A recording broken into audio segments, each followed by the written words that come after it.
पहलगाम मधील दहशतवादी हल्ल्याचा भारतानं पहिला बदला घेतलाय। दहशतवादी आसिफ शेख आणि आदिल शेख या दोघांची घरं उद्ध्वस्त करण्यात आली आहेत। आयडी स्फोटानं आदिलचं घर पाडण्यात आलंय। पहलगाम दहशतवादी हल्ल्यामध्ये या दोन्ही दहशतवाद्यांचा हात असल्याची माहिती मिळाली आहे आणि त्यामुळे भारतानं केलेली ही कारवाई। स्फोटानं आदिलचं घर तर उडवण्यात आलेलं आहे। आसिफ शेखच्या घरावरती सुद्धा बुलडोझर चालवण्यात आलाय। पहिली कारवाई, पहिला बदला भारताकडनं घेण्यात आलाय। पहलगाम मधील दहशतवादी हल्ल्याचा बदला हा पहिला भारतानं घेतल्याची माहिती मिळते। दहशतवादी आसिफ शेख आणि आदिल शेख या दोघांची घरं पहिल्यांदा उद्ध्वस्त करण्यात आलेली आहेत। एकाचं घर बॉम्बनं तर दुसऱ्याचं घर बुलडोझर फिरवत नष्ट करण्यात आलंय। पहलगामच्या दहशतवादी हल्ल्यामध्ये या दोन्ही दहशतवाद्यांचा हात असल्याची माहिती मिळाल्यानंतर लगेचच भारतानं त्यांच्या घरावरती पहिली कारवाई केली आहे। दोघांची घरं नेस्तनाबूत केली आहेत। एकाचं घर बॉम्बनं उडवून दिलंय तर दुसऱ्याचं बुलडोझर फिरवून। या दोघांचाही पहलगामच्या दहशतवादी हल्ल्यामध्ये हात होता अशी माहिती मिळाल्यानंतर लगेचच बदला घेतलाय भारतानं।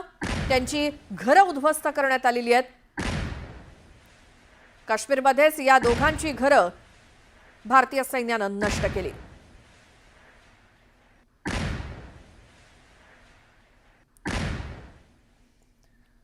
तर पहलगाम हल्ल्याशी संबंधित दहशतवाद्याचं घर उद्ध्वस्त झालं। लष्कर-ए-तोयबाचा दहशतवादी असलेल्या आदिल ठोकरचं घर पाडण्यात आलेलं आहे। पहलगाम हल्ल्यामध्ये तो सहभागी असल्याचं सांगण्यात येत आहे। दरम्यान ज्या ठिकाणी आदिल ठोकरचं घर होतं त्याच ठिकाणी न्यूज 18 लोकमतची टीम सुद्धा पोहोचली आहे आणि घटनास्थळावरनं आढावा घेतलाय।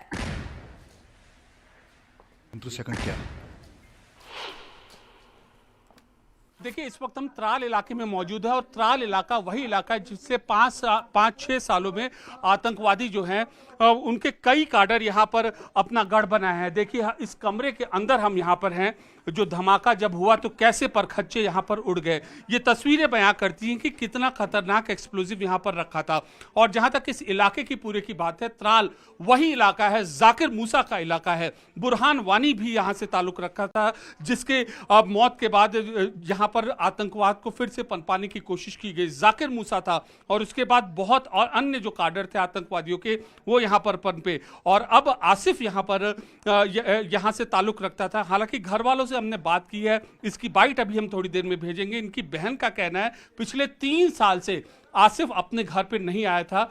सेना को और खुफिया एजेंसी को पिछले 3 साल से उसकी तलाश थी। और इसकी खुद की बहनें, सोचिए कितना जघन्य इन आतंकवादियों का माइंडसेट होता है। खुद 3 बहनें हैं, हैंडीकैप्ड फादर हैं इनके, लेकिन बावजूद उसके उनको छोड़ के या इसने आतंकवाद की धारा का अख्तियार किया। और अब पहलगाम हमले में इसका नाम जो प्रमुखता से आ रहा है। और पाकिस्तान गया, पाकिस्तान से आया और उसके बाद वह अपनी यह गतिविधियां चला रहा था। तो बहुत ये खास तस्वीरें हैं और दर्शकों को ये समझाने के लिए बेहद जरूरी है कि किस तरीके से कश्मीर के अंदरूनी इलाकों में, जैसे त्राल है, पुलवामा है, अवंतीपुरा है, यहाँ पर आतंकवाद का जो बीज है लगातार यहाँ पर पलता है, पोसता है।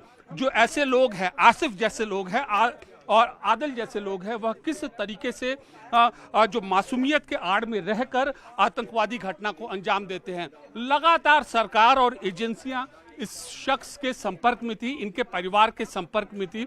बावजूद इसके उन्होंने इस शख्स ने मुख्य धारा न चुनकर आतंकवाद का रास्ता चुना। और अब यहाँ पर जो आतंकवाद का जो रास्ता चुना, उसके बाद ये गतिविधियों को अंजाम दिया। लोग हमारे साथ हैं। आप आसिफ की बहन हैं? जी, मैं नेबर हूँ उनकी। आप उनकी नेबर है। कल क्या हुआ था? जी, पहले हमको 4 दिनों से बंद करके रखा है। 4 दिन से कंटिन्यू बंद, मतलब ना खाना ना कुछ भी नहीं। तो कल शाम मतलब रात के 10 बजे से 10:30 बजे से सिक्योरिटी फोर्स आई, तलाशी की पूरे घर की। उसके बाद हुआ क्या? इसको गिराया कैसे गया? उसके मैं वही बोलूंगी ना आपको, मैं पूरी बात बोलूंगी। वहां से एक बंदा आया, वो बंदा उसने छलांग मारी, वो अंदर गया तो उसने अंदर ब्लास्ट रखा। अंदर ब्लास्ट रख के 110 पे उसने ब्लास्ट किया। फिर कल दोपहर ये परसों रात को, आज रात को। तो आज रात को इस घर में धमाके की आवाज आई और ये इनके अपने क्लेम थे यहाँ पर। और मतलब जो भी यहाँ पे थे ना, मतलब गाय वाय वगैरह थी, उनको पहले मतलब इनकी साजिश है, पहले उनको निकाल। ये इनके क्लेम है। आसिफ से आपकी पहले अंतिम बार कब बात हुई थी? बचपन में मैंने देखा है। बचपन में मैंने देखा था। आज तक नहीं देखा। क्या आपको लगता है कि वो उसको आतंकवाद का रास्ता अख्तियार करना चाहिए था? नहीं, हम मतलब खुद मतलब उसके वो खिलाफ है।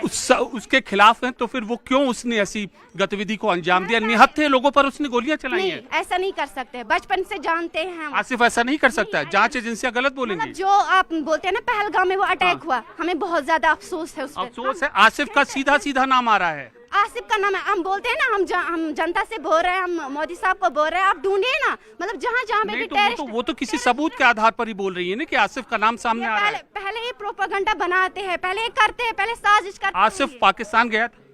वो मुझे पता नहीं है। आसिफ उसके बाद आया था? वो भी पता नहीं है। आसिफ उसके बाद उसको 3 साल से उसकी तलाश थी। मैं बोलूंगी, ये बोल रहे हैं, मतलब ये सिक्योरिटी फोर्स बोलते हैं, मतलब एसपी साहब बोल रहे हैं, डीएसपी साहब बोल रहे हैं, एसएसपी साहब बोल रहे हैं, वो बोलते हैं पहले कुलगाम में था, पहले बारामूला में था, बडगाम में था। मतलब वो क्या फरिश्ता है? एक ही जगह। मतलब आपके जो आपके पड़ोसी हैं आसिफ थे, उसको 3 साल से लगातार बोल रहे थे ये आतंकी गतिविधियों में शामिल है। जी जी। तो देखिए इनका ये कह रहा है, नेबर का ये कहना है कि 3 साल से लगातार जो अभी आरोपी आतंकवादी आसिफ है उसको लगातार ये आतंकी गतिविधियों में लिप्त होने की तलाशी, और कई सालों से उसका कांटेक्ट यहाँ पर नहीं था। और अब जब पहलगाम हमले में, जब निहत्थे लोगों के ऊपर हमले में उसका नाम सामने आया है, तब उसके घर पर ये कार्रवाई हुई है। और ऐसा नहीं कि ये पहली बार हुई है कार्रवाई, इससे पहले भी अलग अलग आतंकियों के घर कार्रवाई हुई है। पहलगाम आतंकी हमले में एक शख्स का नाम आ रहा है आसिफ शेख। उनकी बहन हमारे साथ है। आसिफ शेख का घर, जो कि जांच एजेंसियों के मुताबिक एक आतंकी है, उसके घर को ढाया गया है और वहां पर संदिग्ध चीज मिली है। आसिफ की बहन है हमारे साथ। ये बताइए कि जो उनका नाम सामने आया है, आसिफ का नाम, और अब उसके पीछे अंतिम बार उससे मुलाकात कब हुई थी आप लोगों की? हमारी तकरीबन मुलाकात हुई थी 2021 में, तब वो सिविलियन थे। 2021 में हुए थे, उन्होंने मेरी बात पक्की की थी, तब हमारा मुलाकात हुआ था। उसके बाद आसिफ क्या आता जाता था यहाँ पर? क्या उससे आपकी बातचीत थी? मैं लेबरिंग का काम करते थे जम्मू में। पता नहीं, मैं तब दारुल में थी। घर वालों का कहना है कि वो तब आए यहाँ पर, बोला कि हमें अखरोट लेने हैं, जाना है कहीं पे, तो पीछे से फौज आ गई। फौजों ने कहा कि उसने गन उठाई है। आधे आप खुद भी बोले। ये कब की बात है? ये कब की बात? 2022 की बात है। उन्होंने आधे घंटे में कहां से बंदूक उठाई थी? अच्छा, अब बंदूक उठाई थी? उन्होंने उसको भी मजबूर किया, ये बताइए, उन्होंने हमें बाई छीन लिया 2022 में। उसके बाद कभी कम्युनिकेशन हुआ आसिफ से आपका? कभी आगे हुआ? 2021 से हमें कोई लेन देन नहीं है उसके साथ। उसने भी हमें बेसहारा छोड़ा उस वक्त। उसने ये सोचा ही नहीं कि नहीं, मुझे पीछे से 3 बहनें अनमैरिड है, ऊपर से एक हैंडीकैप्ड बाप है, माँ बेचारी वो भी बीमार रहती है। उन्होंने एक बांध है, उसकी वजह से उसने भी ये नहीं सोचा तब। लेकिन इन फौजी एहलकारों ने भी उसको उस वक्त भी यही किया। आज इसका ये घर उसका ढाया गया है और ये कहकर कि आतंकवादी है। कहाँ से उसका घर था? कहाँ से उसका घर था? ये अभी तो उसके बाप के घर नाम पे घर नहीं हुआ। उसके नाम का कब हुआ ये? आप मुझे बताइए, इसके पेपर्स लाइए, कहाँ से उसका नाम का हुआ ये? जांच एजेंसियों का ये भी कहना है कि उसने पूरी साजिश के तहत पहलगाम के आतंकवादी हमले को अंजाम दिया। जब साजिश के तहत उन्होंने बोला तो फिर पकड़ा क्यों नहीं? फोर्सेस। तर महत्वाची बातमी, जम्मू काश्मीरमधल्या पहलगाम इथे दहशतवाद्यांनी पर्यटकांवरती जो काही गोळीबार केला त्यामध्ये नौदल अधिकारी लेफ्टनंट विनय नरवाल शहीद झाले। या घटनेनंतर इर्शाद अहमद नावाचे एटीव्ही ऑपरेटर सर्वात आधी घटनास्थळी पोहोचले। त्यांनी विनय नरवाल आणि त्यांची पत्नी हिमांशी यांना रुग्णवाहिकेपर्यंत पोहोचवलं। विनय यांचा मृत्यू झाला याची इर्शादला जाणीव झालेली होती, पण त्यांनी हिमांशीला हे सत्य सांगितलं नाही। तिला दुःख होऊ नये म्हणून त्यांनी ही गोष्ट लपवून ठेवल्याचं सांगितलं।